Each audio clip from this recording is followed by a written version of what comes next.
بسم اللہ الرحمن الرحیم رب اشرح لی صدری ویسر لی امری۔ آج کا پروگرام جو ہے کنیکشن اس کا دوسرا پروگرام ہے، اور اس پروگرام کے حوالے سے آج کا جو موضوع ہے وہ بچوں کی پرورش۔ پچھلا پروگرام ہمارا یورپ امیگریشن اور یہاں پر خاندان کی کفالت کے حوالے سے تھا، لیکن جو خاندان یہاں پہ ہجرت کر چکے ہیں اور ان معاشروں کے اندر مقیم ہیں، یقیناً ان کے لیے بہتر ذرائع معاش اور یہاں پر خاندان کی کفالت اور پیچھے اپنے اپنے ملکوں کے اندر خاندان کی کفالت، یہ ایک بہت بڑا شاید پرائمری ترجیح ہے، پہلی ترجیح ہے۔ لیکن اس کے ساتھ ساتھ جو ہمارے بچے ہیں، ہم سب کا مستقبل ہیں، جو ہمارا سب سے قیمتی اور سب سے زیادہ بہترین اثاثہ ہیں، جو ہماری سب سے بہترین وراثت ہیں، جو ہم اپنے خاندان کے لیے، اس معاشرے کے لیے اور اپنی ذات کے لیے اس دنیا کے اندر چھوڑ کر جاتے ہیں، ان کی تعلیم و تربیت کے حوالے سے یہاں پر بہت سے مسائل ہیں جو یہاں پر موجود خاندانوں کو درپیش آتے ہیں۔ یقیناً ایک ایسا معاشرہ جس کے اندر غالب اکثریت ایک ہی فکر کی ہو، وہاں پر شاید وہ مسائل اس طرح درپیش نہیں ہوتے، لیکن ایک ایسا معاشرہ جہاں پر مختلف نظریات رکھنے والے لوگ اکٹھے رہ رہے ہوں، مختلف طرز بود و باش رکھنے والے لوگ اکٹھے رہ رہے ہوں، تو وہاں پر یقیناً اپنے نظریے کا تحفظ یا اس کی پہچان، اس کے اوپر دسترس، اس حوالے سے بہت سے ایسے اقدامات ہیں جو ہمیں کرنے کی ضرورت ہوتی ہے۔ تو آج کا موضوع جو ہے وہ بچوں کی پرورش ہے۔ جو لوگ یہاں پر موجود ہیں یہ ان سب سے جڑا ہے۔ وہ اس مخاصمت میں بھی ہیں بہت سے لوگ کہ آیا بچوں کی پرورش پیچھے اپنے ملکوں میں اپنے سے دور رہ کر زیادہ بہتر طور پر کر سکتے ہیں، یا انہی معاشروں کے اندر اپنے پاس رہ کر زیادہ بہتر انداز سے اپنے اس اثاثے کی بہترین تربیت اور رہنمائی کر سکتے ہیں۔ تو یہ ہمارا موضوع ہوگا، بچوں کی پرورش۔ اگر آپ ناظرین سے یہ ایک درخواست ہے، آپ اس پروگرام کو مفید جانتے ہیں اور اس کو دوسروں کے لیے بھی آپ مفید جانتے ہیں، تو اس کو برائے مہربانی شیئر کریں۔ اپنے مسائل جو ہے، اپنے سوالات جو ہے، مولانا محمد اقبال صاحب یو کے اندر 16 سال سے مقیم ہیں، وہاں کی مساجد کے جو ہے وہ خطیب ہیں، اور ان معاملات پر ان کی گہری فکر اور نظر دونوں موجود ہے۔ تو ہم ان سے جانیں گے اپنے مسائل کا حل۔ آپ احباب سے، ناظرین سے، تمام ناظرین سے یہ گزارش ہے کہ اس پروگرام کو زیادہ سے زیادہ شیئر کرتے جائیں تاکہ زیادہ سے زیادہ لوگ اس کام سے مستفید ہو سکیں اور اپنے سوالات اور مسائل کا حل جان سکیں۔ تو ہم پروگرام کو آگے بڑھاتے ہیں۔ میں درخواست کروں گا مولانا محمد اقبال صاحب کو کہ وہ آج کے موضوع کے حوالے سے اظہار خیال کریں۔ آج ہمارا موضوع ہے بچوں کی پرورش۔ اس حوالے سے تمام ناظرین اپنے سوالات ہمیں بھیج سکتے ہیں، اور بعد میں مولانا کی اظہار خیال کے بعد ہم ان سوالات کو ان کے سامنے رکھیں گے اور ان مسائل کا حل جاننے کی بھرپور کوشش کریں گے۔ جی مولانا صاحب۔ بسم اللہ الرحمن الرحیم۔ السلام علیکم ورحمۃ اللہ وبرکاتہ۔ بہت شکریہ چودھری طاہر فاروق وڑائی صاحب، آپ کا بھی اور جذبہ نیوز کا بھی، کہ ہمیں ایک دوسرے کے ساتھ کنیکٹ کیا ہے۔ تو اس کنیکشن کے تھرو ہم یہ اپنا درد ایک دوسرے کے ساتھ شیئر کر پا رہے ہیں۔ اللہ تعالیٰ اس کوشش کو قبول فرمائے اور جذبہ کی پوری ٹیم کو اور آپ کو اللہ تعالیٰ جزائے خیر عطا فرمائے۔ پہلی بات تو اس سلسلے میں نے گزارش یہ کرنی ہے کہ خود قرآن نے یہ بات ارشاد فرمائی ہے، انما اموالکم و اولادکم فتنہ، کہ تمہارے جو مال ہیں اور تمہارے جو بچے ہیں یہ تمہارے لیے آزمائش ہیں۔ آگے بڑھنے سے پہلے یہ بات ذہن میں رکھیں کہ یہ لفظ فتنہ ہے، یہ ضروری نہیں کہ نیگیٹو ہو، جیسے ہم اپنی زبان میں استعمال کرتے ہیں کہ فتنہ جو ہے نا، ہم سمجھتے ہیں کہ کوئی نیگیٹو کسی چیز کا نام ہے، کسی غلط چیز کا نام فتنہ ہوتا ہے۔ فتنہ کا معنی آزمائش ہے، اور آزمائش جو ہے وہ پازیٹیو بھی ہو سکتی ہے، نیگیٹو بھی ہو سکتی ہے۔ اور ایک حلال چیز، ایک جائز چیز بھی میرے اور آپ کے لیے آزمائش اور فتنہ ہو سکتی ہے۔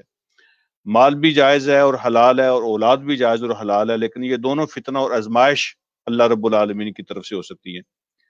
اس حوالے سے میں نے بہت سی تفسیریں پڑھی ہیں، میں نے بہت سے لوگوں کو دیکھا ہے، مختلف مسالک کے لوگوں کی تفسیروں کو دیکھا ہے، لیکن جو اس لفظ فتنہ کا ترجمہ اور مفہوم تفہیم القرآن کے اندر بیان ہوا ہے، تو اس کی جو وہ جو کمپریہنسو قسم کا انہوں نے اس کا مفہوم بیان کیا، وہ کسی اور نے نہیں کیا۔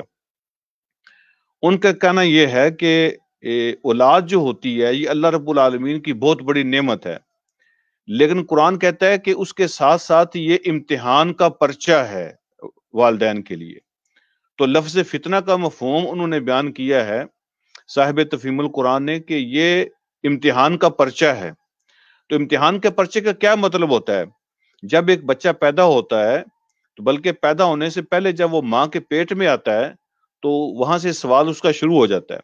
جب وہ پیدا ہوتا ہے تو یہ اگلا سوال ہوتا ہے۔ جب وہ اس کی بچپن کے جیسے جیسے سٹیجز آگے بڑھتی رہتی ہیں تو اگلے سے اگلا سوال آتا چلا جاتا ہے۔ تو والدین کے لیے اس کی عمر کی ہر سٹیج اور اس کی عمر کا ہر لمحہ ان کے لیے ایک امتحان کا نیا سوال ہوتا ہے۔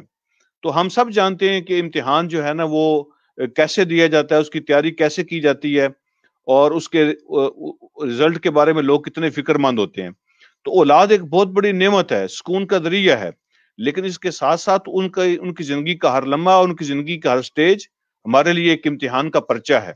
اللہ رب العالمین ان کے ذریعے سے ہمیں چیک کرتے ہیں کہ جیسے جیسے ان کی عمر کے اندر تبدیلیاں پیدا ہوتی رہتی ہیں تو والدین اس تبدیلی کے لیے جو امتحان ان پہ آتا ہے اس سے کیسے نبرد آزما ہوتے ہیں۔ اس کے ساتھ ساتھ اللہ رب العالمین نے قرآن کے اندر اہل جنت جو ہیں جب جنت میں موجود ہوں گے، ایک دوسرے کے پاس بیٹھیں گے، تو لمبا اور کٹھن سفر جو طے کر کے آئے ہوں گے، بڑی قربانیاں دے کے وہاں پہنچے ہوں گے، تو آپس میں ایک دوسرے کو سفر کی داستان سنائیں گے۔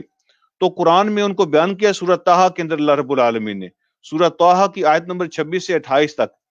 تو اللہ فرماتے ہیں وَأَقْبَلَ بَعْضُهُمْ عَلَى بَعْضٍ يَتَسَاءَلُونَ، وہ ایک دوسرے کے سامنے بیٹھ کے پوچھیں گے تمہارا سفر کیسا رہا، کون سی مشکلات آئیں، کیسی قربانیاں دیں، کیا کیا کن کن تکلیفوں سے گزرے۔ قَالُوا إِنَّا كُنَّا قَبْلُ فِي أَهْلِنَا مُشْفِقِينَ، اور وہ دیکھیں گے کہ کچھ لوگ جو ہیں ان کے بچے، ان کے خاندان، سارا کچھ ان کے ساتھ جنت میں موجود ہے۔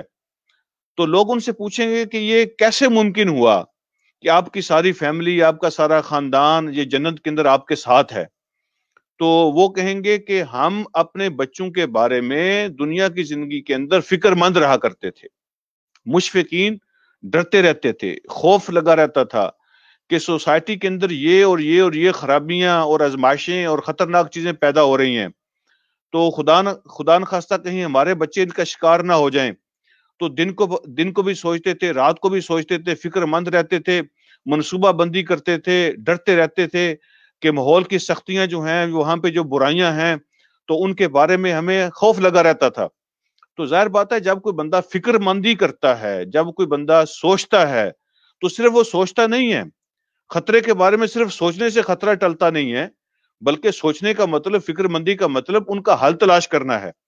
تو وہ کہیں گے کہ یہ ہمارے بچے آج جنت میں ہمارے ساتھ اس لیے ہیں کہ دنیا کی زندگی میں ہم ان کے بارے میں فکر مند رہا کرتے تھے، منصوبہ بندی کیا کرتے تھے، اس کا حل نکالنے کی کوشش کیا کرتے تھے، اور ہم اپنے بچوں کے بارے میں الرٹ رہتے تھے۔ اور پھر ساتھ یہ کہیں گے کہ ہم نے اپنی فکر مندی کی، ہم نے اپنی کوشش کی، ہم نے اپنی محنت کی، ہمارے دل میں یہ ڈر اور خوف رہتا تھا، لیکن جو خاص کرم ہوا ہم پہ وہ ہمارے رب کا ہوا۔ فمن اللہ علینا، پھر اللہ رب العالمین نے اس فکر مندی کے صلے میں، ہماری اس پریشانی کے صلے میں اور ہماری اس سوچ کے صلے میں اللہ رب العالمین نے ہم پہ احسان فرمایا۔ وَوَقَانَ عَذَابَ السَّمُومِ، اللہ رب العالمین نے یہ جلس دینے والے عذاب سے آج ہمیں محفوظ کیا ہے، اور اپنی رحمت سے اور ہمیں اور ہمارے بچوں کو بچا لیا ہے۔ اِنَّا كُنَّا مِن قَبْلُ نَدْعُوهُ، ہم اس سے پہلے اللہ رب العالمین سے دعائیں مانگا کرتے تھے، ہم اللہ سے التجائیں کیا کرتے تھے۔ جیسے جیسے حالات کی سختیاں ہمارے سامنے آتی تھیں، ہم کہتے تھے اللہ ہم کمزور ہیں، ہم کیا کر سکتے ہیں، آپ کی رحمت شامل حال نہیں ہوگی تو نہ ہم بچیں گے نہ ہمارے بچے بچ سکتے ہیں۔ تو حالات کی سختیوں کے بارے میں سوچ سوچ کر ہم منصوبہ بندی بھی کرتے تھے، لیکن اپنی کمزوری کا اعتراف بھی کرتے تھے، اور ہم اللہ سے دعا کرتے تھے کہ اللہ آپ ہمارے لیے کوئی رستے پیدا فرمائے، اور اللہ نے پھر ہماری دعاؤں کو سنا اور ہمارے لیے رستے پیدا فرمائے۔ انہو هو بر الرحیم، بے شک وہ اللہ رب العالمین کی ذات ایسی ہے کہ وہ کرم کرنے والی، رحم کرنے والی اور مہربانی فرمانے والی، تو اس نے مہربانی فرمائی۔ تو یہ جو قرآن کی آیت ہے سورہ طٰہٰ کی، یہ ہمیں بتاتی ہے کہ جب بچے ہو جاتے ہیں تو آزمائشوں کے دروازے کھلتے ہیں، امتحان کے پرچے آ جاتے ہیں، اس کے لیے اپنی منصوبہ بندی کرنا، اپنی کوشش کرنا، محنت کرنا، دل کے اندر خوف اور خطرے محسوس کرنا، یہ بھی ضروری ہے، لیکن اس کے ساتھ ساتھ اپنی کمزوری کا اعتراف کرتے ہوئے اللہ رب العالمین سے مضبوط رابطہ بھی چاہیے، اللہ رب العالمین سے دعائیں بھی مانگنی ضروری ہیں، اللہ رب العالمین سے التجائیں کرنا ضروری ہیں۔ اور پھر قرآن نے یہ بھی سبق دیا ہے کہ اپنے بچوں کے نام لے لے کے اللہ سے دعا کیا کرو۔ اللہ رب العالمین جانتے ہیں، میرے سارے بچوں کو اللہ جانتے ہیں، لیکن جب ماں باپ فکر مندی کے ساتھ، درد مندی کے ساتھ اللہ کی بارگاہ میں اپنے بچوں کا نام لے کے دعائیں کرتے ہیں تو اس کا اثر کچھ مختلف ہوتا ہے۔ خود اللہ رب العالمین نے سورہ حضرت مریم کے بارے میں سلام اللہ علیہا، ان کے بارے میں یہ ان کی دعائیں ذکر کی ہیں کہ ان کی جو والدہ ہیں وہ دعا کیا کرتی تھیں، انی سمیتھا مریم وانی اعیذھا بک وذریتھا من الشیطان الرجیم، اللہ یہ میری بیٹی مریم ہے، اللہ جانتے ہیں کہ یہ اس کی بیٹی مریم ہے، اللہ کو ان کا نام پتہ ہے، لیکن حضرت مریم کی والدہ اللہ کے سامنے نام لے لے کے التجائیں کرتی تھی، اللہ میں مریم کے لیے دعائیں کر رہی ہوں، میں نے اس کا نام مریم رکھا ہے، اللہ یہ مریم ہے، میں شیطان سے اور شیطان کے ساری جو فوج ہے ہر قسم کے ایول اور شر سے اللہ میں اس کو آپ کی پناہ میں دیتی ہوں، اللہ مریم کے آگے بچوں کو بھی آپ کی پناہ میں دیتی ہوں۔ تو بچوں کے نام لے لے کے اللہ رب العالمین سے دعائیں کرنی چاہیے۔ دیکھیں میں آپ سے یہ گزارش کروں گا کہ مسلمان ہونے کے ناطے سے صرف بچے ہونا کافی نہیں ہے، صرف فیملی ہونا کافی نہیں ہے، ان کے لیے صرف کھانے پینے کا انتظام کرنا کافی نہیں ہے، صرف ان کے لیے کپڑے جوتے کا انتظام کرنا کافی نہیں ہے، یہ ان کے لیے رہائش کا بندوبست کر دینا، ان کی شادیاں کر دینا کافی نہیں ہے۔ کیا ہمیں نہیں پتا کہ جانوروں کے بچے ہوتے ہیں اور ان کے لیے وہ کھانے پینے کا بھی بندوبست کرتے ہیں، ان کے لیے رہائش کا بھی کوئی نہ کوئی بندوبست تو کرتے ہی ہیں؟ تو اگر ہم بھی ان کے لیے کھانے پینے اور رہائش کا بندوبست کرتے ہیں تو اس میں ہم جانوروں اور پرندوں سے ہٹ کے کیا کام کر رہے ہیں؟ تو شادیاں ہمیں نہیں پتا کہ نان مسلم کی بھی شادیاں کرتے ہیں، ان کے بھی خاندان ہوتے ہیں، ان کے بھی سارے سلسلے چلتے ہیں، تو اگر ہم بھی یہی کام کرتے ہیں تو ہم کیا کوئی بڑا کارنامہ کرتے ہیں؟ مسلمان ہونے کے حیثیت سے ہماری ذمہ داری اس سے بڑی ہے، اس سے آگے کی ہے کہ ہم نے اللہ رب العالمین کی تابع دار اور ذمہ دار ایک نسل تیار کرنی ہے، اللہ رب العالمین کی اور نبی علیہ الصلوۃ والسلام کی تابع دار ایک نسل تیار کرنی ہے۔ اس کے لیے آگے کے کچھ کام کرنے والے ہوتے ہیں، صرف ان کے لیے کھانے پینے کا، ان کی رہائش کا اور ان کے جوتے کپڑے کا، ان کی شادیوں کا انتظام نہیں کرنا۔ پھر یہ بھی بات ذہن میں رکھنی پڑے گی کہ کھانے پینے کا انتظام کرنا، جوتے کپڑے کا انتظام کرنا، ان کی رہائش اور شادیوں کا انتظام کرنا، یہ جو کام ہوتے ہیں صرف یہ فزیکل لائف کی خدمت ہوتی ہے، یہ فزیکل لائف ہے، جو جسمانی زندگی ہے، یہ اس کے لیے ہم انتظام کرتے ہیں۔ اگر ہم صرف جسمانی زندگی پہ فوکس کریں گے اور روحانی زندگی کو اگنور کر دیں گے تو جسمانی لحاظ سے تو بچے ہمارے خوشحال بھی ہوں گے، مضبوط بھی ہوں گے، سب کچھ ٹھیک ہوگا، لیکن ان کی روح مر جائے گی، نعوذ باللہ، اللہ رب العالمین رحم فرمائے۔ تو روحانی طور پہ وہ مر چکے ہوں گے، جسم ان کا تگڑا ہو جائے گا اور خوشحال ہوں گے، تو جو روح کے اعمال ہیں ان کے اندر وہ پیدا نہیں ہوں گے۔ یہ جو ماں باپ کا احترام ہوتا ہے، یہ جو اللہ کی تابع داری ہوتی ہے، یہ جو حضور علیہ الصلوۃ والسلام کی اطاعت ہے، یہ جو ماں باپ کی خدمت ہے، یہ جو اچھے اخلاق ہیں، زبان کا اچھا ہونا، کردار کا اچھا ہونا، یہ روح کے اعمال ہوتے ہیں، یہ جسم کے اعمال نہیں۔ ہم جسمانی زندگی کی خدمت کرتے ہیں، تو روحانی زندگی کو اگر ہم بھولیں گے تو جسمانی زندگی مضبوط ہو جائے گی، روحانی زندگی مر جائے گی۔ اس لیے ہمیں اس کی طرف بھی خصوصی توجہ دینی ہے۔ پھر سورہ تحریم کا حوالہ دے کے میں اپنی بات کو ختم کرتا ہوں اور پھر آپ کے سوالات کی طرف آتے ہیں، انشاءاللہ ساتھ ساتھ باتیں بھی ہوں گی۔ سورہ تحریم کے اندر بھی اللہ رب العالمین نے یہ بات ارشاد فرمائی ہے کہ دیکھو، مسجد کوئی آرگنائزیشن، کوئی ادارہ تمہاری ہیلپ تو کر سکتا ہے، تمہاری سپورٹ تو کر سکتا ہے، لیکن یہ ان کی بیسک ذمہ داری نہیں ہے آپ کے بچوں کی تربیت کرنا۔ ہم بعض کو کہہ دیتے ہیں جی فلاں قاری صاحب جو ہیں، یہ فلاں مسجد جو ہے، فلاں تنظیم جو ہے، فلاں ادارہ انہوں نے ہمارے بچوں کے لیے کیا کیا ہے؟ اللہ رب العالمین نے اہل ایمان کو خطاب کیا ہے. اللہ فرماتے ہیں یا ایھا الذین آمنوا قوا انفسکم واہلیکم نارا، اے ایمان والو اپنے آپ کو آگ سے بچاؤ اور اپنے بال بچوں کو. یہ تمہاری بیسک ذمہ داری ہے. باقی ساری دنیا تمہاری سپورٹ تو کر سکتی ہے، لیکن تم ان کو بلیم نہیں کر سکتے اس کام کے لیے. آگ سے بچانا اپنے آپ کو بھی اور اپنی فیملی کو بھی، یہ آپ کی ذمہ داری ہے. باقیوں سے ہیلپ لو اور سپورٹ لو، لیکن ذمہ داری آپ کی ہے.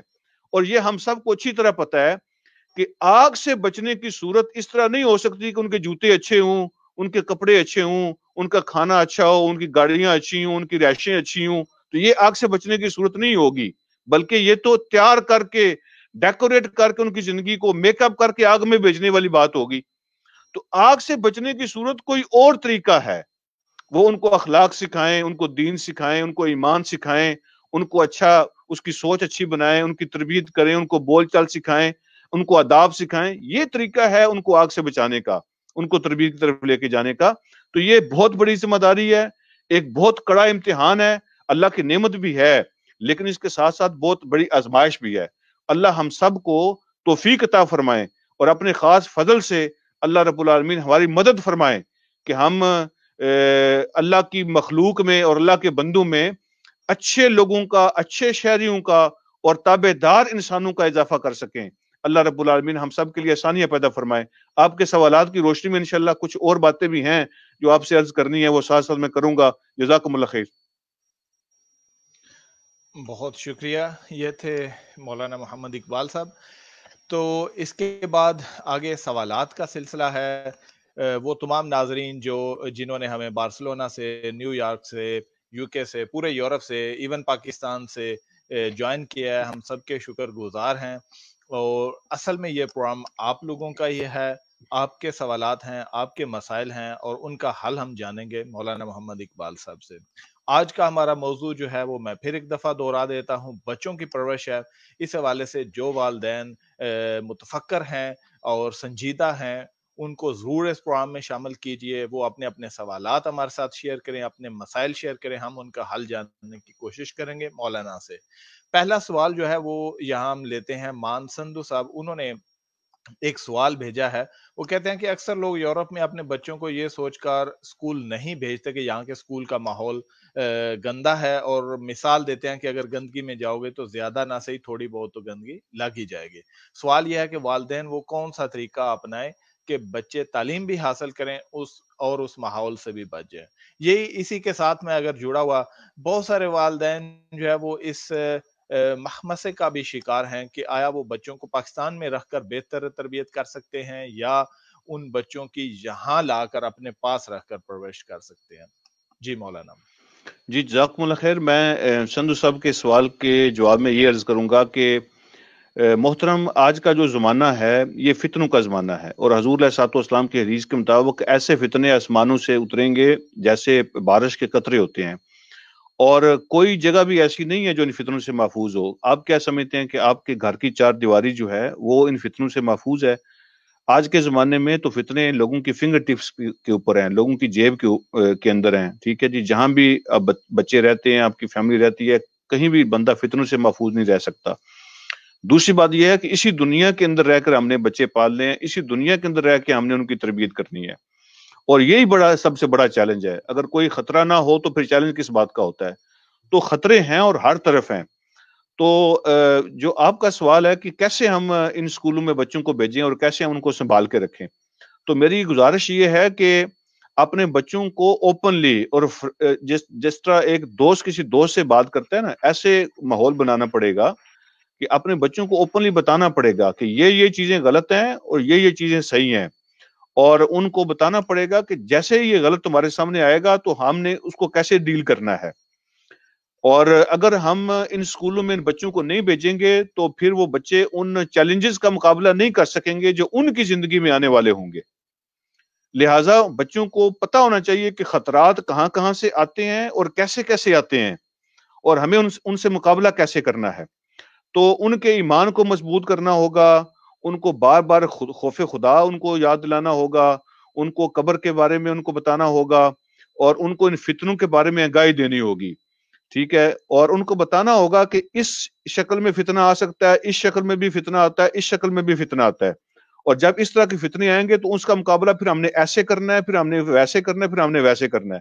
تو اپنے گھر کے اندر اگر ہم روزانہ آدھا گھنٹہ بھی بچوں کو دیتے رہے نا، کہ وہ گھر سے باہر جو 12 گھنٹے گزاریں گے، تو وہ 12 گھنٹے انہوں نے گھر سے باہر کیسے گزارنے ہیں، آدھا گھنٹہ اس کے لیے اگر ہم تیاری کروا دیں تو الحمدللہ بچے جو ہے نا ان کو ہم اس مقابلے کے لیے تیار کر سکتے ہیں۔ تو کھل کے ان کو بتانا پڑے گا کہ ان طرفوں سے فتنے آئیں گے، اس شکل میں آئیں گے، اور یہ ان کے نقصانات ہوں گے، اور ان کو ایسے ایسے طریقوں سے اس سے بچا جا سکتا ہے۔ تو یہ ان کو کھل کے بتانا پڑے گا، ان کو جس کو انگلش میں کہتے ہیں نا ایکوپمنٹ دینی پڑے گی بچوں کو وہ اسلحہ دینا پڑے گا جس کے ساتھ وہ مقابلہ کریں۔ ان کے اخلاق کی تربیت کرنی پڑے گی، ان کے ایمان کو مضبوط کرنا پڑے گا، اور یہ ساری باتیں ان کو سمجھانی پڑے گی، بجائے اس کے کہ بچہ باہر سے اس کو پتا چلے کہ یہ برائی بھی ہوتی ہے اور یہ فتنہ بھی ہوتا ہے۔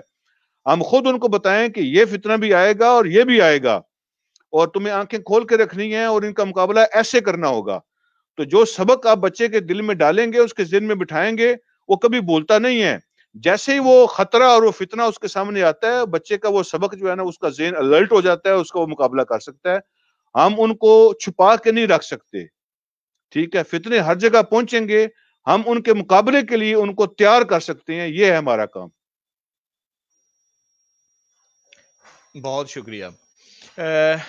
اسی طرح آگے جو ہے وہ ایک اسی سے جڑا ہوا سوال ہے کہ مولانا ہمارے ہاں زیادہ تر جو ہے وہ اکتفا کیا جاتا ہے، شاید وہاں پر معاشرتی ضرورت بھی شاید اتنی ہے یا اتنی اس کی کمی محسوس نہیں ہوتی، کہ ہمارے ہاں زیادہ تر جو تعلیم اور تربیت جو ہے وہ بچوں کو ناظرہ قرآن پڑھانے تک اور چند کلمے یاد کرانے تک اور نماز یاد کرانے تک محدود ہے، لیکن وہاں پر اس معاشرے میں وہ فکری چیلنجز درپیش نہیں ہوتے جو کہ یہاں معاشرے کے اندر موجود ہیں۔ اس حوالے سے ایک بہت بڑا گیپ ہے، والدین اس حوالے سے کیا کر سکتے ہیں، کیونکہ ہم وہاں پاکستان میں یا ان جو ہمارے معاشرے جہاں سے ہم آئے ہیں وہاں پر تو پورا معاشرہ تربیت کر رہا ہوتا ہے، راہ چلتے لوگ بھی جو ہیں ان کے اندر بھی موضوع بحث ہوتا ہے، مساجد کے اندر خطبوں کا جو ہے وہ بھی موضوع ہے، اسکولوں کے اندر بھی کچھ مواد ہے۔ تو اوورآل جو والدین کی کمی ہے، والدین اگر کچھ سپلیمنٹ یا اس طرح نہ بھی دیں تو بچے کو بہت کچھ ارد گرد سے سیکھنے کا بھی موقع ملتا ہے، چاہے وہ معیاری ہے یا غیر معیاری ہے، یہ ایک الگ بحث، لیکن ان کو وہ فکری چیلنجز درپیش نہیں ہوتے۔ یہاں پر جو موجود ایسے بچے ہیں جو نام کے تو مسلمان ہیں لیکن وقت کے ساتھ ان کا یقین یا اعتقاد خدا پر نہیں ہے، آخرت پر نہیں ہے، اور وہ سمجھتے ہیں کہ جو کچھ سائنس ہے اور اسی فکر کے اندر وہ جت جاتے ہیں۔ تو اس حوالے سے والدین کیا اس کمی کو پورا کریں کہ اسکولوں میں بچوں کو وہ اسلامک لٹریچر نہیں ہے یا مساجد میں بھی اس طرح نہیں ہے، تو اس کو کیسے جو ہے وہ اس کو میٹ اپ کریں اس مسئلے کو؟ دیکھیں، بہت شکریہ، جزاکم اللہ خیر۔ اب تو دنیا جو ہے نا بدل چکی ہے، اب تو دنیا گلوبل ولیج بن چکی ہے۔ اب تو جو ہے نا وہ تقریباً پورشن برابر ہوتا جا رہا ہے۔ انفارچونیٹلی یہ چیز شیئر کرتے ہوئے یا آپ کو بتاتے ہوئے مجھے بہت تکلیف ہو رہی ہے، اور کاش کہ ایسی کوئی صورت ہوتی کہ میں آپ کو نہ بتا سکتا، لیکن یہ بتانا پڑے گا اور بتانا چاہیے کہ اب تو پورشن تقریباً برابر ہو گیا ہے کہ وہاں بھی اسکولوں میں جو ہے نا وہ ابھی کل پرسوں بھی لاہور کے ایک اسکول کی جو خبریں آ رہی ہیں، اب وہاں بھی اسکولوں کے اندر ماحول ایسا ہی ہے جو یہاں کے اسکولوں کے اندر ہے۔ وہاں بھی جو ہے نا وہ اخلاقی طور پہ بچے ایسے ہی غیر محفوظ ہیں جہاں ایسے ہیں۔ اب وہاں بھی اسکولوں کے اندر ڈرگز مافیا جو ایسے ہی متحرک ہے جیسے یہاں پہ ہوتا ہے۔ تو اب تو گلوبل ولیج ہے، دنیا چینج ہو گئی ہے، تو شاید دنیا کا کوئی کونا ایسا نہیں رہا کہ جہاں ہم کہیں کہ نہ یہاں خرابی نہیں ہے اور وہاں پہ جو ہے نا وہ خرابی موجود ہے، یہ جو کونا ہے یہ خرابی سے بچا ہوا ہے۔ تو اب اس ساری صورتحال میں جو والدین نے کام کرنا ہے نا، دیکھیں حضور علیہ الصلوۃ والسلام جو ہیں، میں یہاں اس لیے نہیں بیٹھا کہ میں آپ کو یہ بتاؤں کہ بچوں کی تربیت کرنے کا کوئی تعویذ ہے تو وہ آپ لے لیں تو کام ختم ہو جائے گا، یا اس کا کوئی دم ہے تو وہ آپ کروا لیں تو آپ کی ڈیوٹی ختم ہو جائے گی، یا اس کی کوئی پیل یا گولی ہے تو وہ آپ لے لیں تو بات ختم ہو جائے، ایسی کوئی صورت نہیں ہوتی۔ نہ اس کا کوئی دم ہے، نہ اس کا کوئی تعویذ ہے، نہ اس کی گولی ہے۔ یہ محنت ہے، ٹھیک ہے، اور یہ مشقت ہے، اور یہ جہاد ہے، اور یہ کرنا پڑتا ہے، ٹھیک ہے، اور یہ ایک خطرہ ہے اور خطرناک کام ہے اور خطروں سے کھیلنا پڑتا ہے، ویسے نہیں ہوتا۔ اب حضور علیہ الصلوۃ والسلام نے اس حوالے سے جو بات ارشاد فرمائی ہے نا، آپ نے فرمایا کہ ہر بچہ مسلمان ہوتا ہے، ٹھیک ہے۔ اب اس کو جو چیز بدلتی ہے وہ کیا ہے؟ تو آپ نے فرمایا کہ فَأَبَوَاهُ يُحَوِّدَانِهِ او يُنَصِّرَانِهِ او يُمَجِّسَانِهِ۔ اب اس کے جو ماں باپ ہیں اس کو یہودی بناتے ہیں، اس کو عیسائی بناتے ہیں یا اس کو مجوسی بناتے ہیں۔ آپ اس کا ترجمہ جو ہے نا، یہ لفظ ابواہ جو پیرنٹس جو حدیث نے کہا، آپ اس کو کمپنی کہہ سکتے ہیں۔ اب اس بچے کی جو کمپنی ہے اس کو چینج کرتی ہے۔ ہر بچہ مسلمان ہوتا ہے لیکن آگے جا کے وہ اپنی کمپنی کے مطابق بنتا ہے۔ اگر اس کی کمپنی یہودی ہے تو وہ یہودی بنتا ہے، اگر اس کی کمپنی عیسائی ہے تو وہ عیسائی بنتا ہے، اگر اس کی کمپنی مجوسی ہے تو مجوسی بنتا ہے، اور اگر اس کی کمپنی مسلمان ہے تو مسلمان بنتا ہے، ٹھیک ہے جی۔ اور یہ اب کام جو ہے نا پیرنٹس نے کرنا ہے۔ تو ماحول واقعی بہت سخت ہے، تو اب کیا پیرنٹس جو ہیں وہ واقعی مسلمان ہیں کہ بچے کو مسلمان بنا سکیں؟ کیا ان کو خود اسلام کا پتہ ہے یا بیسک چیزیں وہ جانتے ہیں اسلام کیا ہوتا ہے؟ ہماری یہ پریشانی ہے کہ باہر کا ماحول بھی ہمیں سپورٹ نہیں کر رہا، یہ بات درست ہے، لیکن خدا نخواستہ ہمارا اندر کا ماحول بھی ہمیں سپورٹ نہیں کر رہا۔ تو کیا جو بچے جن سو کالڈ مسلمان پیرنٹس جو ہیں، جو ہم کہتے ہیں کہ ہم مسلمان ہیں، کیا واقعی وہ مسلمان ہی ہیں؟ ان کو پتہ ہے اسلام کیا ہوتا ہے؟ تو سب سے بیسٹ جو طریقہ ہے وہ پیرنٹس کا اپنا نمونہ پیش کرنا ہے۔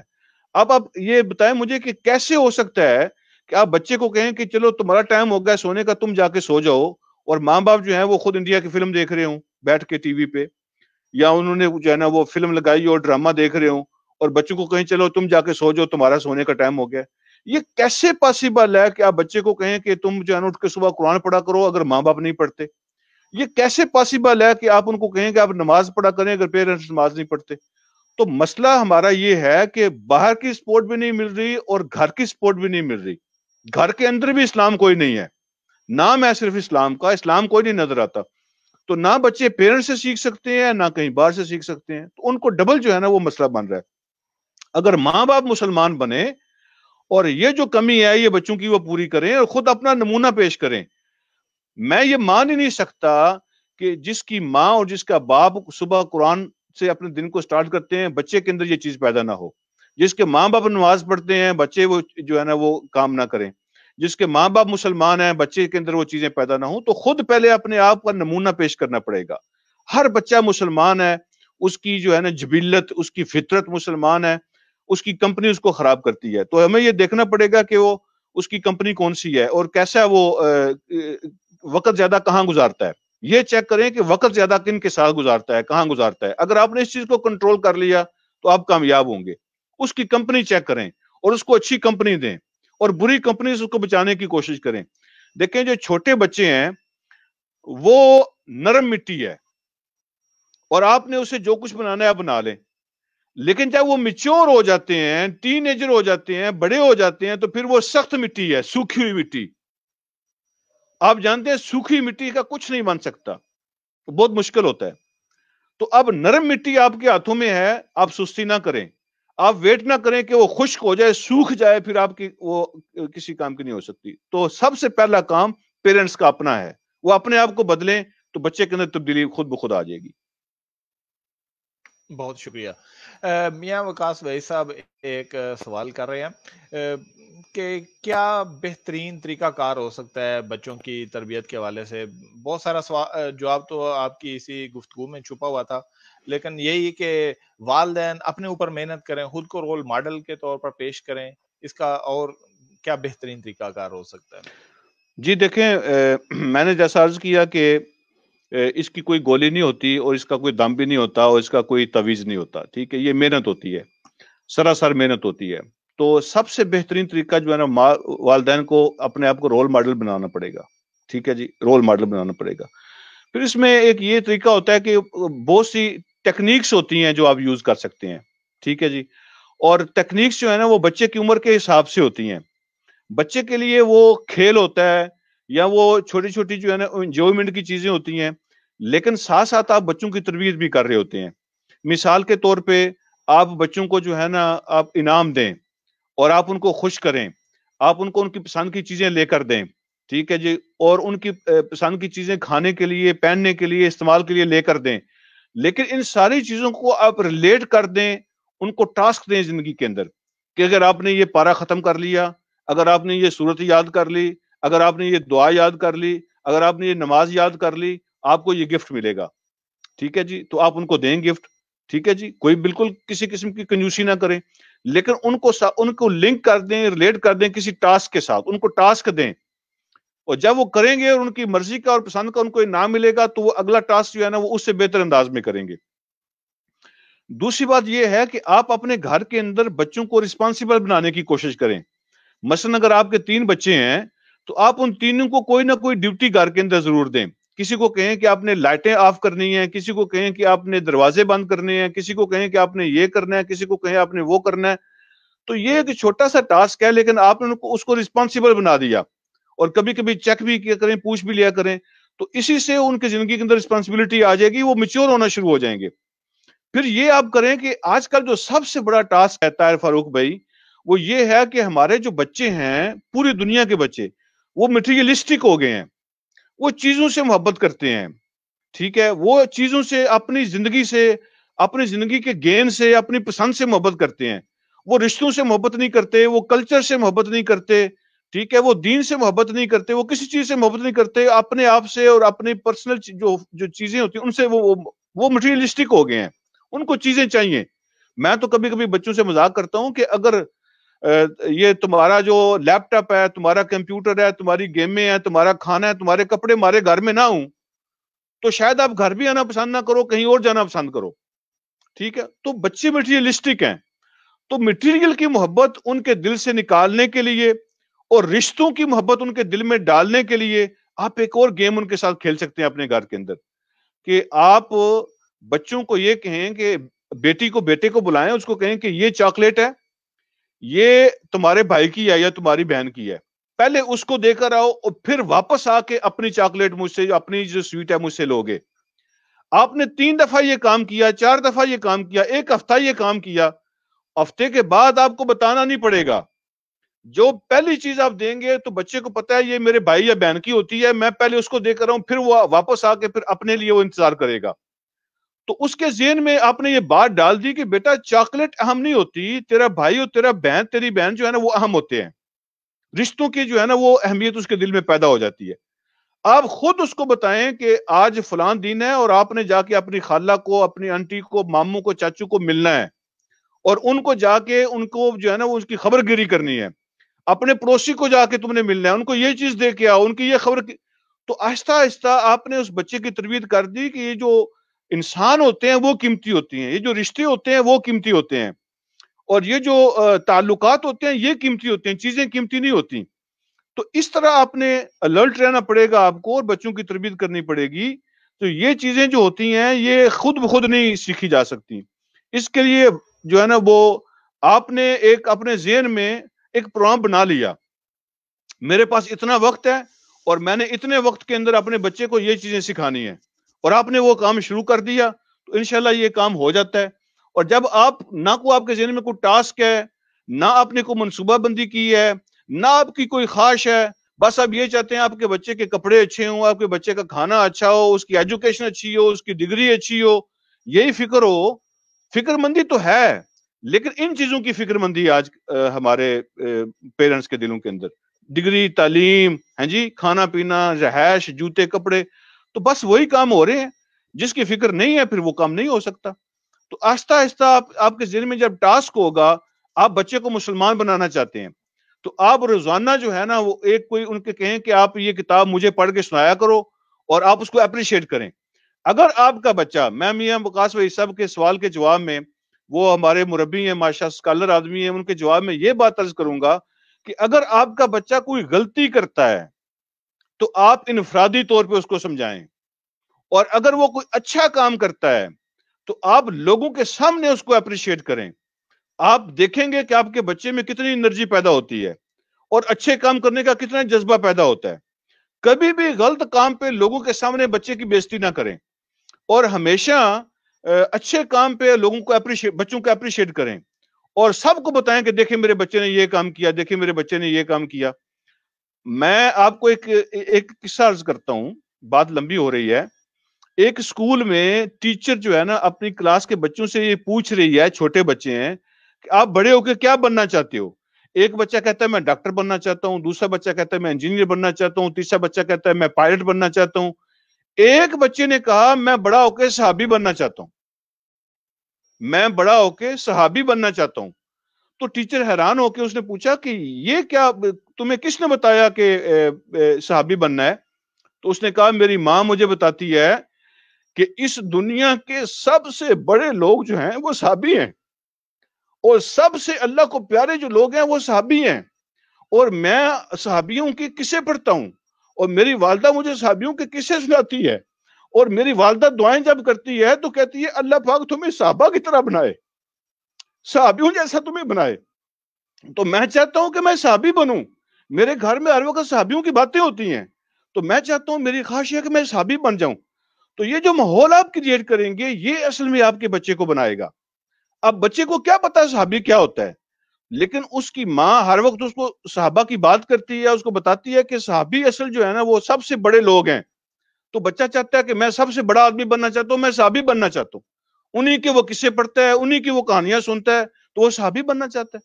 تو جب آپ ماحول بنائیں گے تو آپ کا بچہ جو ہے نا اس کے مطابق بن جائے گا۔ جی بہت شکریہ۔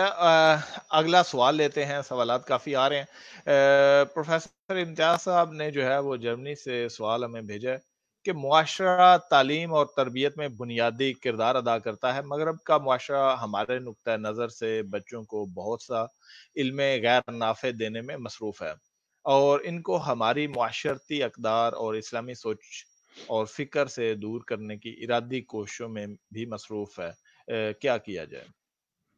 میں پروفیسر صاحب سے عرض کروں گا کہ انہوں نے جو اپنا کام ڈیفائن کیا ہے، جو انہوں نے اپنا کام سمجھا ہے کہ ہم نے یہ کرنا ہے، تو وہ اپنا کام کر رہے ہیں۔ میرا اس کے سوال کے جواب میں گزارش یہ ہوگی کہ کیا ہم نے کوئی اپنا کام ڈیفائن کیا ہوا ہے، کہ ہم نے کوئی چیز طے کی ہوئی ہے کہ ہم نے یہ کرنا ہے؟ انہوں نے یہ چیز ایک طے کی ہے تو وہ اپنا کام کر رہے ہیں۔ ہم نے کیا طے کیا ہے؟ ہم نے کوئی چیز طے کی ہے، اور اگر کوئی کی ہے تو کیا ہم وہ کام کر رہے ہیں؟ ٹھیک ہے، ہم ان کو بلیم نہیں کر سکتے، اس لیے کہ جب آپ خدا نخواستہ ہم کہتے ہیں وہ ہمارے دشمن ہیں، ٹھیک ہے جی، جب آپ نے ایک بندے کو دشمن ڈکلیئر کیا ہوا ہے تو آپ اسے کیا ایکسپیکٹ کرتے ہیں؟ وہ کیوں آپ کے بچوں کی تربیت کریں گے؟ وہ کیوں آپ کے بچوں کو سکھائیں گے؟ آپ کیوں ان سے ایکسپیکٹ کرتے ہیں؟ تو انہوں نے ایک چیز طے کی ہے، اس پہ وہ کوشش بھی کر رہے ہیں، اس پہ سرمایہ لگاتے ہیں، اس پہ وہ ڈیلیبریٹلی کام کر رہے ہیں۔ ہم نے کیا طے کیا ہے؟ اس کے لیے ہم کیا کر رہے ہیں؟ بس میرا یہ سوال ہے۔ جی اسی کے ساتھ ایک جڑا سا سوال ہے، مولانا محترم، کیا یہ جو نظریاتی اختلاط ہے اور بہت سارے نظریے ہیں، یہاں پر ڈیبیٹ کا ایک ماحول ہے، کیا یہ اس میں چھپی ہوئی اپرچونٹی کو ہم نہیں بھام پا رہے کہ جہاں ڈیبیٹ کا کلچر ہو وہاں پر اپنا نظریہ آپ ڈیبیٹ کے ذریعے دوسروں تک پہنچا بھی سکتے ہیں، آپ اسی دعوت کو جو ہے، اسی اپرچونٹی کو دوسروں تک اس دعوت کو بھی پہنچانے کے لیے استعمال کر سکتے ہیں، جس طرح کا یہاں پہ کلچر ہے، آپ کو اپنے نظریے کی پرچار کرنے، اس پر بات کرنے، اس کو دوسروں کو سمجھانے پہ کوئی ایسا قدغن نہیں ہے، کوئی ایسی رکاوٹ نہیں ہے۔ تو ڈائلاگ کے ذریعے کیا ہم اپنے اس نظریے کی حقانیت، اس حوالے سے یہ اس میں چھپی ہوئی کیا اپرچونٹی نہیں ہے، بہت بڑی اپرچونٹی جس کو شاید ہم اس طرح بھانپ نہیں دیکھیں پا رہے، جی، بہت یا ہم اچھی بات دفاعی آپ نے کی انداز ہے۔ ہم نے اختیار کیا ہوا ہے؟ ہاں جی، بہت اچھی آپ نے بات کی ہے۔ اس حوالے سے یہ دیکھیں، میں آپ کی بات کو آگے بڑھاتا ہوں۔ یہ جو معاشرہ ہے نا، یہ حقیقی طور پہ آزاد معاشرہ ہے، اصل آزاد لوگ ہیں یہ۔ ان کے ذہن میں کسی قسم کا کوئی پریشر، کوئی دباؤ نہیں ہے، ان کا ذہن کسی کام کے اندر جکڑا ہوا نہیں ہے۔ اگر ان کو خدا کی بھی سمجھ نہیں آتی تو یہ خدا کو بھی نہیں مانتے، یعنی اس حد تک یہ آزاد ہیں کہ یہ دلیل مانگتے ہیں ہر بات کی۔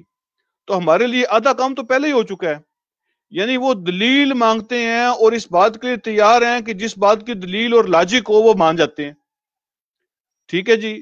اگر ان کو لاجک اور دلیل نہیں ملتی تو وہ رب کو بھی نہیں مانتے۔ یہ اصل میں آزاد لوگ ہیں۔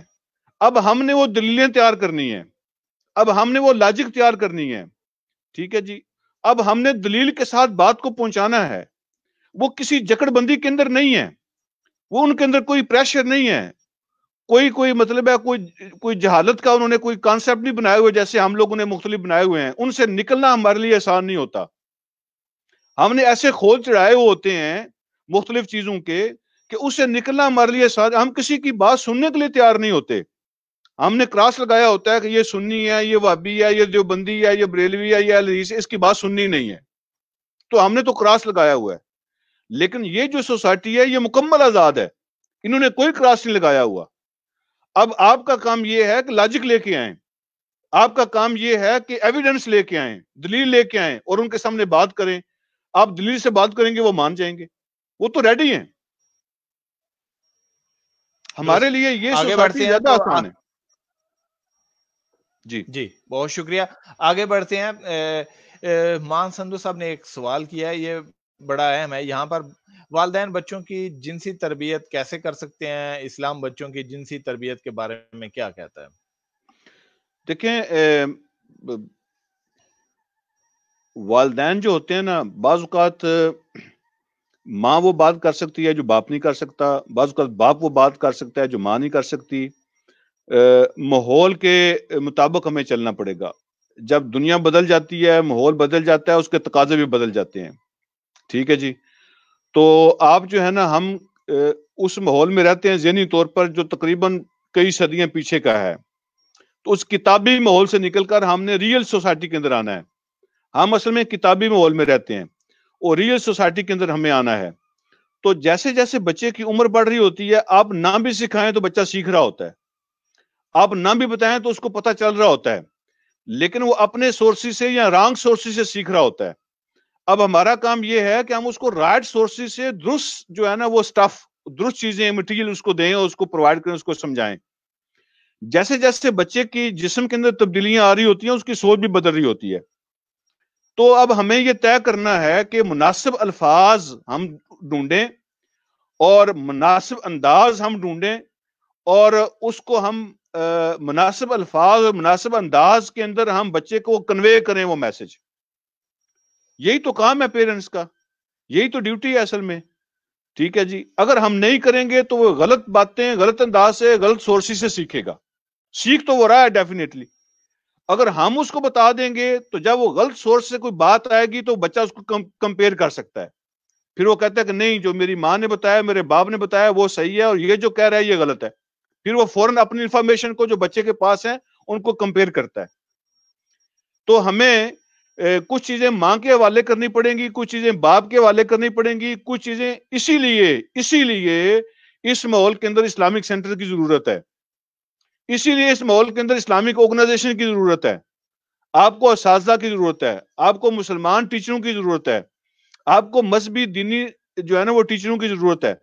تو جہاں بھی آپ رہتے ہیں تو آپ جو ہے نا وہ اپنے کھانے پینے کو کٹ آف کریں، اپنی عیاشی کو یا اپنی لگژری لائف کو تھوڑا کٹ آف کریں اور اپنے بچوں کے لیے سینٹرز بنائیں، ان کے لیے ادارے بنائیں، ان کے لیے یہ بندوبست کریں کہ وہاں پہ جا کے وہ پھر کچھ باتیں ایسی ہیں جو پیرنٹس نہیں کر سکیں گے تو پھر وہاں پہ جا کر اپنے بچوں کو وہ کروانے کی کوشش کریں اور وہاں ایسے اساتذہ لے کے آئیں. ٹھیک ہے، جو پکی روٹی پڑھ کے نہیں آئے بلکہ وہ اپنے بچوں، آپ کے بچوں کو بتا سکیں کہ اس وقت زمانہ کہاں جا رہا ہے اور پھر اس زمانے کے مطابق اپنے بچوں کو انفارمیشن دے سکیں. تو یہ ہے اصل کام جو کرنے والا ہے. یعنی ہم ایک وقت کا کھانا نہ کھائیں تو زندہ رہ سکتے ہیں، لیکن اگر یہ ضرورتیں پوری نہیں ہوں گی تو زندہ نہیں رہ سکتے. تو یہ ہم نے چیزیں تیار کرنی ہے. بہت زبردست. ایک اگلے سوال کی طرف بڑھتے ہیں. الیاس میو صاحب جو ہیں یو کے میں مقیم ہیں، ان کی طرف سے ایک سوال آیا ہے. تربیت جو ہے وہ مادری زبان میں مؤثر ثابت ہوتی ہے یا اس ملک کی زبان جس میں ہم مقیم ہیں؟ کیونکہ اکثر بچے اس ملک کی زبان میں بات کرتے ہیں جبکہ والدین کی مادری زبان مختلف ہوتی ہے. اسی بات کو اگر میں تھوڑا اور ایلیبوریٹ کروں، اس کو پھیلاؤں، تو یہ ہے کہ شاید انگلش کے اندر بہت سارا اسلامی لٹریچر موجود ہو، لیکن یہ صورتحال یورپ کے تمام ممالک میں اس طرح نہیں ہے کہ وہاں کی مقامی زبانوں کے اندر جو اسلامی مواد، خاص کر نظریاتی مواد جو آپ دینا چاہ رہے ہیں، وہ اتنا شاید اویلیبل نہیں ہے. اس کے ساتھ جو ہے ہماری ایک مادری زبان ہے جس کے ساتھ ہماری ثقافت جڑی ہے، ہمارے اپنے لوگ جڑے ہیں، تو آیا مادری زبان سکھانے کے حوالے سے یہ مؤثر ثابت ہو سکتی ہے بچوں کی تربیت کے حوالے سے اپنے معاشرے کے ساتھ؟ جو بچے یہاں پر جڑے ہوئے ان کو کوئی انٹرسٹ نہیں ہوتی پیچھے پاکستان میں کیا ہو رہا ہے کیا نہیں ہو رہا، تو ان کی انٹرسٹ ڈیولپ کرنے کے لیے اس حوالے سے کیا آپ کا جو ہے وہ نقطہ نظر ہے؟ دیکھیں زبان صرف جو ہے نا وہ صرف زبان نہیں ہوتی، بلکہ زبان کے ساتھ بہت ساری چیزیں آتی ہیں. تو مین چیز جو ہوتی ہے آپ اپنے بچوں کو اپنے کلچر کے ساتھ جو ہے نا وہ اگر ریلیٹڈ رکھیں گے، لنکڈ رکھیں گے، تو بچے جو ہے نا وہ زبان کا ایشو نہیں ہوگا. جب آپ سکھانے کا پروگرام بنائیں گے تو مسئلہ اصل میں کہاں پر ہے؟ میں نے یہ دیکھا ہے طاہر بھائی کہ یہاں پہ جو ہمارے بنگلہ دیشی فیملیز رہتی ہیں تو ان کے گھروں میں جو کچھ بھی ہو جائے، بے شک ان کے جو پیرنٹس ہیں نا بچوں کے، وہ بھی یہاں کے پیدا ہوں، یہاں بورن بریڈ یہاں کے ہوں. جو برٹش کے اندر جو بنگلہ دیشی فیملیز رہتی ہیں وہ یہاں کے اگر ماں بھی اور باپ بھی ادھر پیدا ہوئے ہیں، ادھر پڑے ہیں، پھر بھی اپنے گھر کے اندر وہ بنگالی بولتے ہیں. ٹھیک ہے جی. اچھا، جو ہماری یہاں پٹھان فیملیز ہیں تو ان کے وہ ماں باپ بھی بے شک ادھر پیدا ہوئے ہوں، ادھر جوان ہوئے ہوں، ادھر سے ایجوکیٹڈ ہوں، وہ اپنے گھر کے اندر پشتو بولتے ہیں. لیکن یہ میں نے دیکھا ہے ہمارے جو پنجابی لوگ ہیں، یہ پنجاب کا جو ایریا ہے، یہ جو، تو مجھے نہیں سمجھ آتی کہ یہاں کے جو ان کے جو ماں باپ ہوتے ہیں یہ اپنے آپ کو سمجھتے ہیں کہ شاید یہ کوئی نہ کوئی بہت بڑی چیز ہے کہ ہم انگلش بولیں. ٹھیک ہے. تو وہ اپنے گھروں کے اندر بھی اپنے بچوں کے ساتھ بھی انگلش بولتے ہیں، اور اس کو کوئی پتہ نہیں کیا سمجھتے ہیں وہ. ٹھیک ہے. تو انہوں نے اپنی زبان جو ہے نا وہ لوز کر دی ہے. تو جب زبان ختم ہوتی ہے تو پھر اس میں کلچر بھی ختم ہوتا ہے. تو ایک تو میری آپ سے یہ گزارش ہے کہ آپ اپنی زبان کو اپنے گھر کے اندر سے ختم نہ ہونے دیں. ٹھیک ہے جی. یہ جو یہاں کی زبان ہے وہ بچوں نے سیکھ ہی لینی ہے، اسکول میں آگے پیچھے انہوں نے سیکھ، کوئی مسئلہ نہیں ہے. لیکن آپ جو ہے نا ایک اور ایکسٹرا سکل، ایک اور ایکسٹرا نالج اور ایک بہت بڑا کلچر اور علم وہ اپنے بچوں کو وہ لاس نہ کرنے دیں. اپنے گھر کے اندر اپنی زبان بولیں، اور بچوں کو کہہ دیں کہ ہم سے جب بات کرنی ہوگی تو ہماری زبان میں کریں گے. تو الحمدللہ بچوں کو ایک ایکسٹرا علم بھی ان کے پاس ہوگا، ایک پوری زبان وہ جانتے ہوں گے، اور کلچر وہ جو ہے نا وہ آپ ٹرانسفر کریں گے اپنی زبان کے اندر. آپ اس کو نہ چھوڑیں. اور پھر دوسرا کام یہ کریں کہ جہاں پہ آپ ٹرپ کرتے ہیں، وزٹ کرتے ہیں یا ہالیڈیز منانے جاتے ہیں، تو اس میں آپ کی یہ پلاننگ کا حصہ ہونا چاہیے کہ میں نے اپنے بچوں کو کلچر سکھانا ہے. اب جب اپنے بچوں کو ہالیڈیز پہ لے کے جائیں تو کسی ایسے ملک میں لے کے جائیں جو اپنے آپ کا کلچر ہو، جو اسلامی کلچر ہو، تو وہاں کی چیزیں جا کے ان کو سکھائیں. ٹھیک ہے جی. میرے ایک دوست ہیں تو وہ اپنے بچوں کو جب پاکستان لے کے جاتے ہیں نا تو وہ ان کو دیہاتوں کے اسپتالوں میں لے کے جاتے ہیں اور ان کو بتاتے ہیں دیکھو بیٹا یہاں پہ کوئی فیسلٹی نہیں ہے، لوگ یہاں کیسے مریض جو ہے نا وہ کیسے گزارا کر رہے ہیں، برداشت کر رہے ہیں، صبر کر رہے ہیں، دیکھو یہ کیسا ماحول ان کا، اللہ تعالیٰ نے آپ کو کیا کیا وہاں دیا ہوا ہے، وغیرہ وغیرہ. تو احساس پیدا کرتے ہیں کہ اللہ کی نعمتوں کا شکریہ ادا کیا جائے. پھر وہ گاؤں کے اندر لے کے جاتے ہیں، وہاں کی زندگی ان کو دکھاتے ہیں. پھر قبرستان کے اندر لے کے جاتے ہیں، وہاں کا ماحول ان کو دکھاتے ہیں. تو اس طرح اپنا کلچر اور ماحول کے ساتھ بچوں کو اٹیچ رکھنا ہے. اپنے گھر کے اندر آپ بہت کچھ کر سکتے ہیں، لیکن ہم سرنڈر کر دیتے ہیں. پہلی بات، آسان رستے کی طرف جاتے ہیں. ہم کہتے ہیں آپ یہ لو، آپ لیپ ٹاپ کھولو، آپ آئی پیڈ کھولو، آپ کارٹون دیکھو کیونکہ میں نے ڈرامہ دیکھنا ہے، آپ مجھے تنگ نہ کرو، آپ شور نہ کرو، آپ جو مرضی کھیلو، جو مرضی دیکھو، جو گیمیں چاہے کرو، جو کرو، لیکن ہمیں تنگ نہ کرو. تو پیرنٹس جو ہے نا وہ آسان رستہ اختیار کرتے ہیں. یہاں پہ ایسا بھی ہوا طاہر بھائی کہ ایک دادی اماں جو ہے نا بچہ ایک لے کر آئی مسجد میں، تو ہم نے ان سے کہا کہ ان کو بلایا 3-4 ہفتے کے بعد، ان کو رپورٹ دی کہ بچہ جو ہے نا وہ سبق نہیں پڑھتا، وہ کوآپریٹ نہیں کرتا اور بڑا تنگ کرتا ہے، پوری کلاس کے ماحول کو خراب کرتا ہے. تو آپ پلیز گھر میں بھی کچھ توجہ دیں، کچھ ہم کریں گے، مل کے کام کرتے ہیں.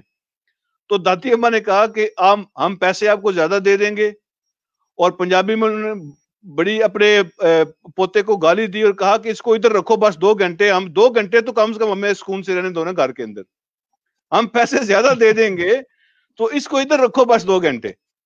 تو یہ ہمیں گھر میں بھی صحیح. تنگ کرتا ہے. تو بس ہم یہ چاہتے ہیں کہ بس ہمیں تنگ نہ کریں. تو دیکھیں آپ کو کچھ کرنا پڑے گا، کچھ کیے بغیر کام نہیں چلے گا. ٹھیک ہے. یہ ہے اصل لیگسی جو ہم نے چھوڑنی ہے، یہ اصل کام ہے۔ میرے ذہن میں نا ایک سٹوری آئی ہے، عمر بن عبدالعزیز رحمہ اللہ، ان کو جو ہے نا وہ خلیفہ راشد کہا جاتا ہے، عمر بن عبدالعزیز کو۔ ان کے 11 بیٹے تھے اور انہوں نے 18 دینار چھوڑے جب وہ فوت ہو رہے تھے، تو 18 دینار ان کا ترکہ تھا، ان کا جو ہے نا وہ وراثت تھی 11 بیٹوں کے لیے۔ تو کسی نے ان سے پوچھا کہ آپ کیا چھوڑ کے جا رہے ہیں بچوں کے لیے؟ انہوں نے کہا میں اللہ کا خوف چھوڑ کے جا رہا ہوں ان کے لیے۔ جب ان کے دل میں تقویٰ ہوگا نا، خدا کا خوف ہوگا، تو دنیا کما لیں گے، لیکن اگر میں دنیا چھوڑ کے جاؤں گا، خدا خوفی نہیں ہوگی، تو برباد ہو جائیں گے۔ لیکن اس کے ساتھ ساتھ جو ہشام بن عبد الملک تھا، اس کے بھی 11 بیٹے تھے، اور جب وہ مرا ہے تو 10 لاکھ دینار پر بیٹا وہ چھوڑ کے گیا ہے۔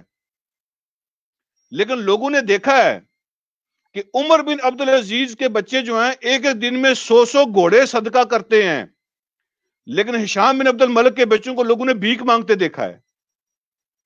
اس لیے کہ دولت جو ہوتی ہے نا وہ ختم ہو جاتی ہے، یہ جو اخلاق اور کردار اور دین آپ دے کے جائیں گے، تقویٰ دے کے جائیں گے بچوں کو، وہ باقی رہتا ہے۔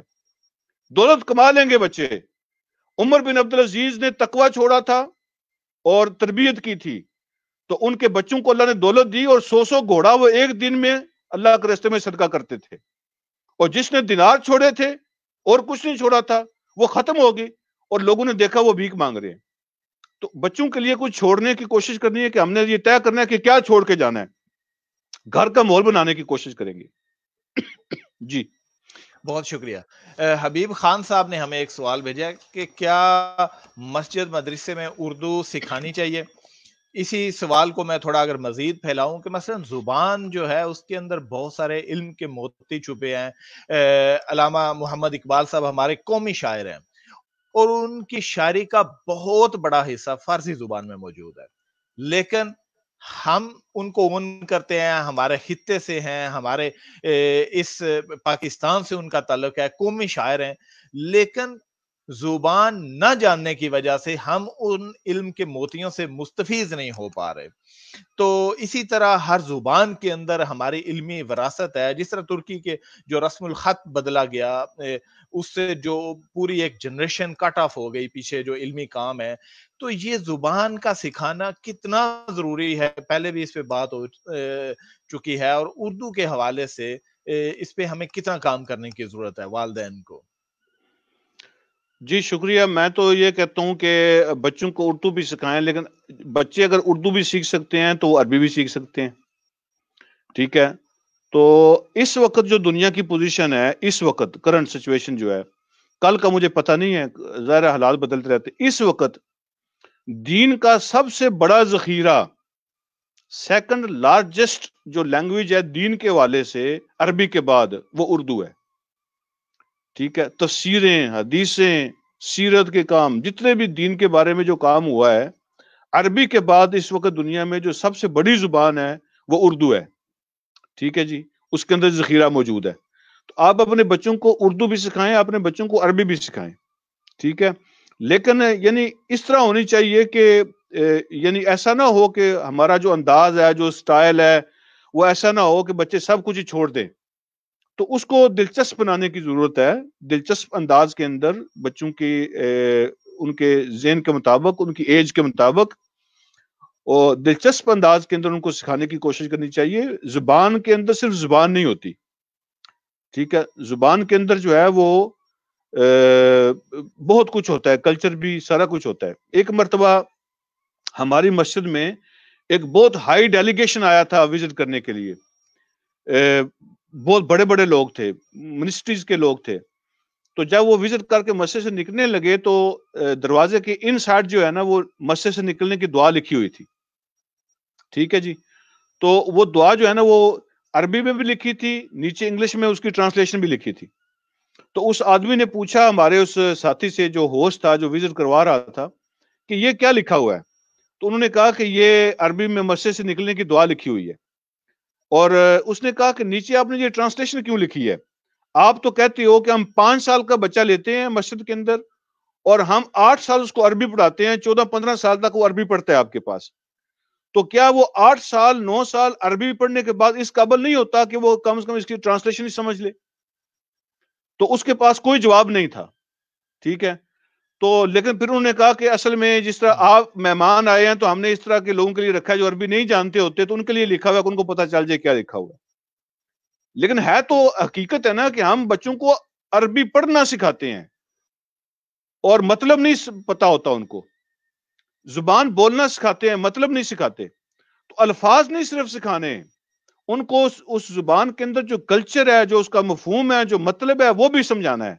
ہم قرآن پڑھاتے ہیں بچوں کو 8 سال، لیکن وہ صرف قرآن پڑھنا سیکھتے ہیں، ان کو نہیں پتا اس کا مطلب کیا ہوتا ہے.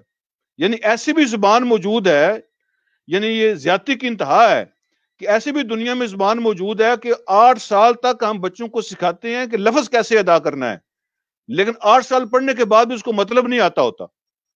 تو بہت کچھ کرنے کی ضرورت ہے اور بہت کچھ چینج کرنے کی ضرورت ہے. ایک چھوٹی سی اسی حوالے سے ترجیحات، اسی سے جڑا ایک سوال ہے کہ ہمارے معاشرے کے اندر ہم نے دیکھا ہے حفظ ایک بہت محنت طلب جو ہے وہ کام ہے، لیکن ایسے اکثریت ہمارے ہاں حفظ جو ہے اس پہ تو توجہ ہے، لیکن وہی حافظ جس نے پورے 30 سپارے حفظ کیے ہوئے ہیں، اس کو اس کے معنی اور مطالب تک معلوم نہیں ہے کہ وہ کیا چیز ہے جو اس نے حفظ کی ہوئی ہے. یہ ترجیحات کا معاملہ ہے معاشرے کے اندر، ایسا ٹرینڈ ہم سیٹ نہیں کر سکے کہ ہم فوکس جو ہے وہ سمجھنے کے اوپر رکھیں، یا وہ ہم نے سارا فوکس جو ہے وہ اس کو حفظ کرنے پہ. تو اس حوالے سے کیا والدین کو یا معاشرے میں یا مساجد کو یا جو خطیب حضرات ہیں ان کو کس طرح یہ شعور کی جو ہے وہ بیداری کرنی چاہیے؟ اصل میں ہم جو ہے نا وہ چیزوں کے فضائل جو ہے نا وہ زیادہ بیان کرتے ہیں، اور ہم جو ہے نا شارٹ کٹ کے زیادہ عادی ہو گئے ہیں. تو ہم نے لوگوں کو بتایا کہ آپ قرآن حفظ کر لو گے تو وہ جو ہے نا وہ اتنے لوگوں کی سفارش کر کے ان کو جنت میں لے جائے گا. ٹھیک ہے جی. اور جو ہے نا ایسے اس کا مقام ہوگا، والدین کو یہ تاج پہنا دیا جائے گا. یہ سب ضعیف چیزیں ہیں جو ہم لوگوں کو بتا دیتے ہیں، اور وہ سمجھتے ہیں کہ یہ بہت بڑا کام ہے، حفظ کر لے تو بس ٹھیک ہے، ہم بھی جنت میں چلے جائیں گے، ہمیں بھی تاج مل جائے گا، سورج کی روشنی کی طرح اس کی روشنی ہوگی، اور اتنے جو خاندان کے لوگ ہیں ان کو سفارش کرے گا اور جنت میں چلا جائے. حفظ کرنا یہ فرسٹ سٹیپ ہے. ٹھیک ہے، یہ بہت بڑی سعادت ہے، لیکن یہ فرسٹ سٹیپ ہے، یہ آخری سٹیپ نہیں ہے، یہ فرسٹ سٹیپ ہے. اس کے بعد اگلے سٹیپ ہیں قرآن کے، جو اگلے اس کے حقوق ہیں اس کی طرف بھی ان کو توجہ دلانی چاہیے. تو چونکہ ہم جو ہے نا وہ شارٹ کٹ کے چکر میں ہوتے ہیں، صرف فضائل جو ہے نا اس کے فوکس کرتے ہیں، تو پرپس کی طرف ہمارا توجہ نہیں ہوتی کہ قرآن بھیجا کس لیے گیا ہے. اس لیے تو جتنی جس چیز کی پتہ ہوگا اتنی جو ہے نا وہ لوگ جو ہے اس کی کوشش کریں گے. درست. پروگرام کا وقت تو ہمارا تقریباً مکمل ہو چکا ہے، لیکن ایک دو سوالات ہیں میں چاہوں گا کہ ہم اس کو بھی ایڈریس کر لیں، اسی سے جڑے ہوئے ہیں. ایک مولانا محترم، یہاں پر آج کل کتاب سے ذرا تعلق جو ہے وہ لوگوں کا کم ہو گیا ہے، اور ٹیلی ویژن سے یا میس میڈیا سے، اور اب انٹرنیٹ ہے، آپ کا موبائل ہے، ہر چیز نیٹ کے اوپر دسترس ہے. تو اس کے اوپر ایسا مواد آ رہا ہے جس کے اوپر والدین کا کوئی چیک اینڈ بیلنس اس طرح نہیں ہوتا.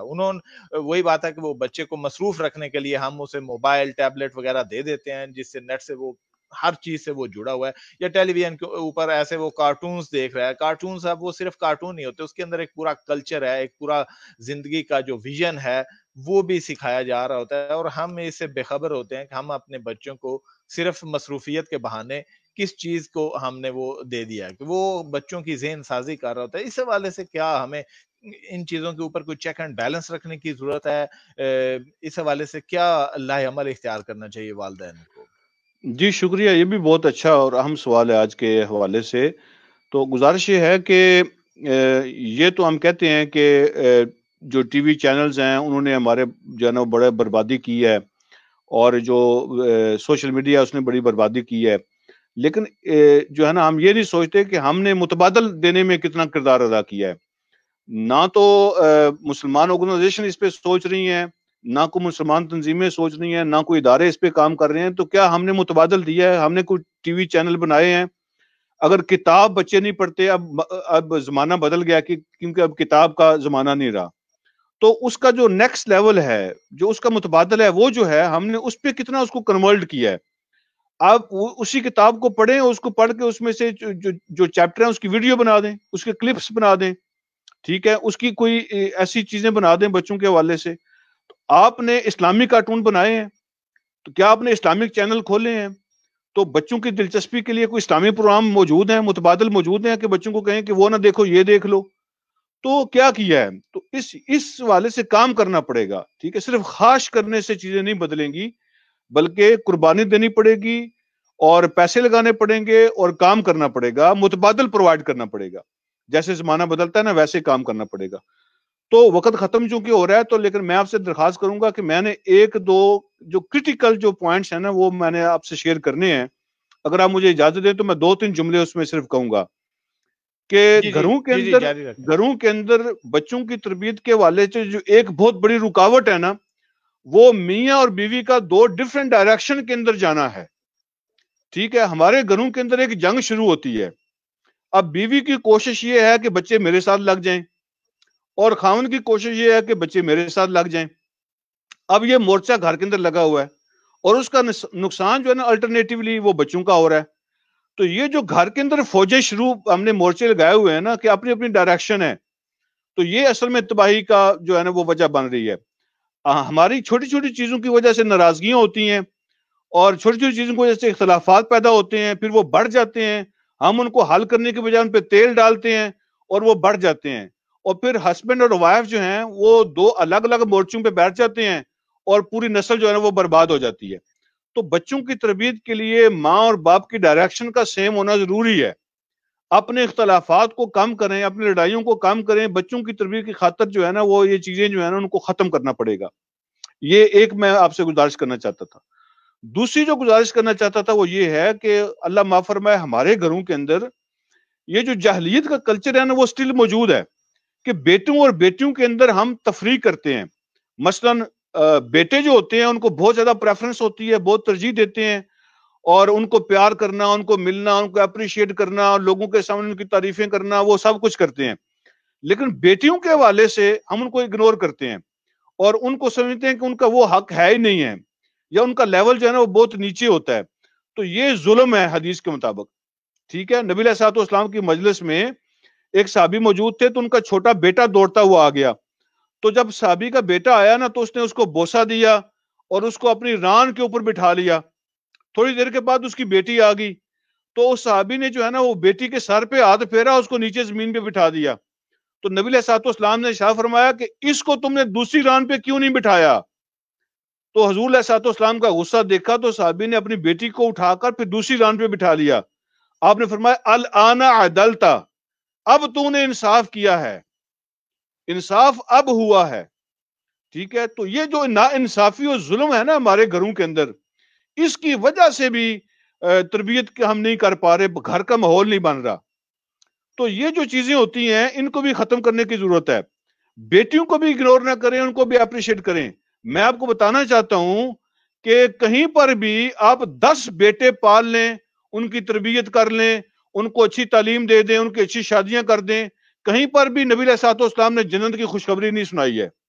10 بیٹوں کے لیے بھی نہیں ہے. لیکن دوسری طرف 1 بیٹی، 2 بیٹیاں، 3 بیٹیاں، آپ نے فرمایا کہ اگر کوئی ان کی اچھی تربیت کرتا ہے اور ان کی جو ہے نا وہ تعلیم و تربیت کے بعد اچھی جگہ ان کا رشتہ کرتا ہے، ان کا خیال رکھتا ہے، تو اللہ اس کی وجہ سے اس کو جنت میں داخل کریں گے اور اس کو جنت کے اعلیٰ درجات ملیں گے ان بیٹیوں کی وجہ سے. ٹھیک ہے، تو یہ جو ڈفرنس کا کلچر ہم نے رکھا ہوا ہے نا یہ اسلام نہیں ہے، اس کو بھی ختم کرنے کی ضرورت ہے. اپنی بیٹیوں کے ساتھ بھی ایسے ہی محبت کریں. دل کا جو معاملہ ہوتا ہے وہ مختلف ہو سکتا ہے. اولاد میں سے کسی کے ساتھ آپ زیادہ محبت کرتے ہیں، آپ کے دل کا معاملہ ہے، کسی کے ساتھ اتنی نہیں ہوتی. لیکن جو سلوک کا معاملہ ہے تو بالکل اس میں زیادتی گھروں کے اندر نہیں ہونی چاہیے. اور آخر میں آپ کو ایک حدیث سنا کے بات ختم کرتا ہوں.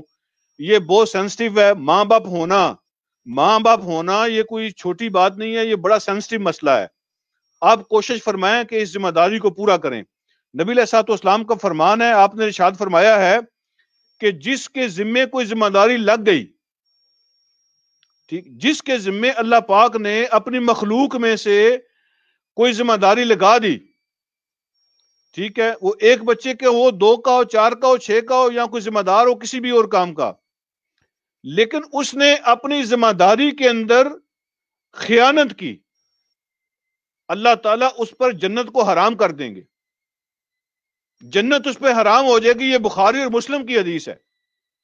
جس نے بددیانتی کی، جس نے اپنی ذمہ داری میں خیانت کی، اس میں ملاوٹ کی، خیر خواہی نہیں کی، اپنی پوری کوشش نہیں کی، اپنی محنت نہیں کی، تو اللہ پاک اس کے لیے جنت کو حرام کر دیتے ہیں. یہ ذمہ داری ہے، یہ بہت بڑی رسپانسبلٹی ہے. ہمارے ذمہ کوشش ہے، ہمارے ذمہ محنت ہے، باقی کام اللہ رب العالمین کا ہے. دیانتداری کے ساتھ اپنی نسل کے لیے کوشش کریں.